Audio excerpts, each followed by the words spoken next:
आज हम बनाएंगे डिज़र्ट और डिज़र्ट बनाने के लिए हमें इन सब इंग्रेडिएंट्स की ज़रूरत पड़ेगी।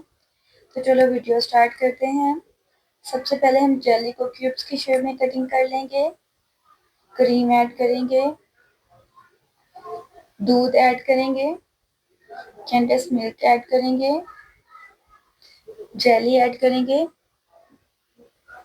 कोको पाउडर ऐड करेंगे, शुगर पाउडर ऐड करेंगे, साबूदाना ऐड करेंगे, बनाना ऐड करेंगे। बनाना आप जितना भी चाहें इसको यूज़ कर सकते हैं। बनाना को हमने क्यूब्स की शेप में ऐड कटिंग कर लेना है। अच्छा, मैंने 4 बनाना यूज़ किए हैं। आप जितना भी चाहें इसमें ऐड कर सकते हैं अपने फ्लेवर के हिसाब से। मैंगो लेंगे, मैंगो को भी इसी तरीके से आपने क्यूब्स की शेप में कटिंग करना है। अच्छा, आपने मेरे चैनल को लाइक सब्सक्राइब लाजमी करना है ताकि जो भी अच्छी मेरी वीडियो हो वो आप देख सकें। बनाना को मैंगो को आपने इसी तरीके से क्यूब्स की शेप में कटिंग कर लेना है एक प्यारे से बाउल में। मैंगो भी आप जितना चाहें इसमें ऐड कर सकते हैं। बनाना ऐड करेंगे, बनाना भी आप जितना चाहें इसमें ऐड कर सकते हैं। मैंगो भी आप जितना चाहें इसमें ऐड कर सकते हैं। बाकी की वीडियो स्टार्ट करते हैं। बाकी के इंग्रेडिएंट्स डालते हैं। 2 टेबलस्पून आपने इसमें साबूदाना ऐड करना है। 2 टेबलस्पून आपने इसमें शुगर पाउडर ऐड करना है। 2 टेबलस्पून जेली ऐड करें। दूध ऐड करेंगे। दूध आप जितना भी चाहें इसमें ऐड कर सकते हैं। जितना आपको थिक पसंद है, जितना आपको स्मूथ पसंद है, आप उतना इसमें यूज़ कर सकते हैं। आप अपने फ्लेवर के मुताबिक इसको यूज़ कर सकते हैं।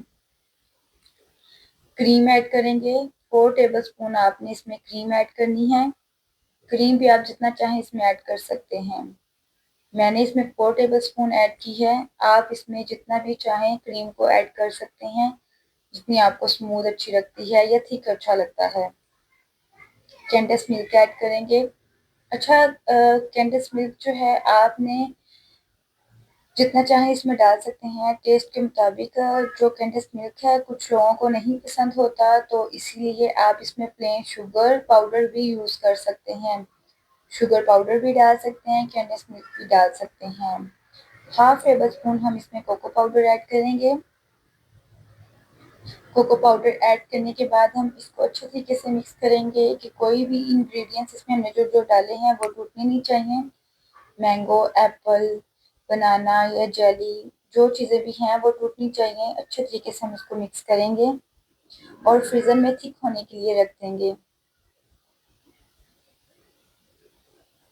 फ्रीज़र से थिक होने के बाद, ठंडा होने के बाद हमने इसको निकाल लिया है।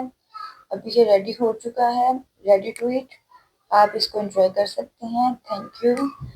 आप मेरे चैनल को लाइक सब्सक्राइब लाजमी कीजिए ताकि मेरी जो जो अच्छी वीडियो हैं वो आप तक पहुंच सके, आप इसको देख सकें।